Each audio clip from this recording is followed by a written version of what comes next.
The bomb next hour is owned by Mr. and Mrs. Gregg. The Greggs has two children, both of them boys. Their names are Philip and William. Sometimes I go over to their barn to play with them. I am a girl and I am 8 years old. Philip is also 8 years old. William is 3 years older. His dad was he, all he is 11. Last week, sometime very funny happens to the Gregg family. I am going to tell you about it as best I can. Now, the one thing that Mr. Gregg and his two boys loved to do more than anything else was to go hunting. Every Saturday morning they would take their guns and go up into the woods to look for animals and birds to shoot. Even Philip, who was only 8 years old, had a gun of his own. I can't stand hunting, I just can't stand it. It doesn't seem right to me that men and boys should kill animals just for the fun they got out of it. So I used to try to stop Philip and William from doing it. Every time I went over to their farm, I would do my best to take them out of it, but they only laughed at me. I even said something about this once to Mr. Gregg, but he just waked up past me as if I wasn't there.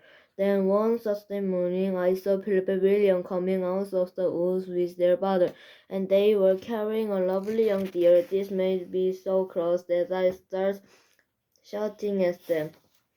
The boys laughed and made faces and Mrs. Gregg told me to go home and mind my own P's and Q's. Well, that's it.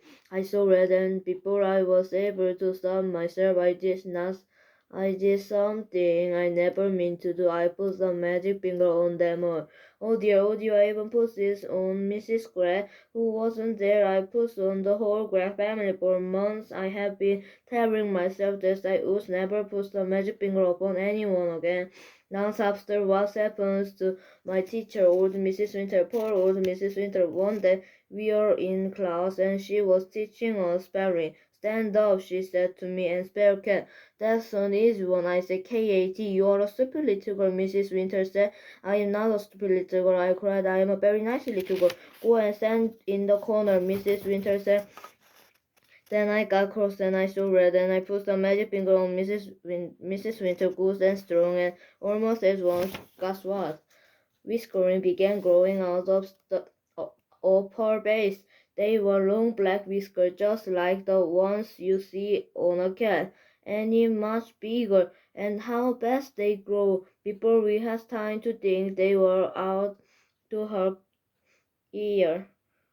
Of course, the whole class started screaming with laughter, and Mrs. Winter said, "Will you be so kind as to tell me what you find so matter, funny, all of you?" And when they turned around to hide something on the blackboard, we saw that she has grown a tail as well. It's a huge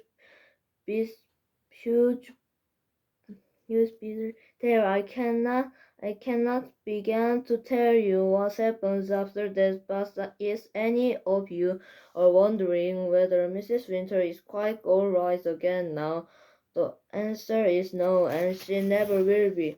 The magic finger is something I have been able to do all my life. I can't tell you just how I do it because I don't even know myself, but this always happens when I get close, then I see red, then I get very bad hard all over, then the tip of the finger on my right hand began to tingle most terribly, and suddenly a scratch of flash comes out of me, a quick flash like something electric. It jumps out and touches the person who has made me cross. And after that, the magic finger is upon him or her, and things began to happen where the magic finger was now upon the whole of Gregg family, and there was no taking it off again. I run home and wait for things to happen. They happen fast. I shall not Now tell you what those things are. I got the whole story from Philip and William the next morning after it was all over.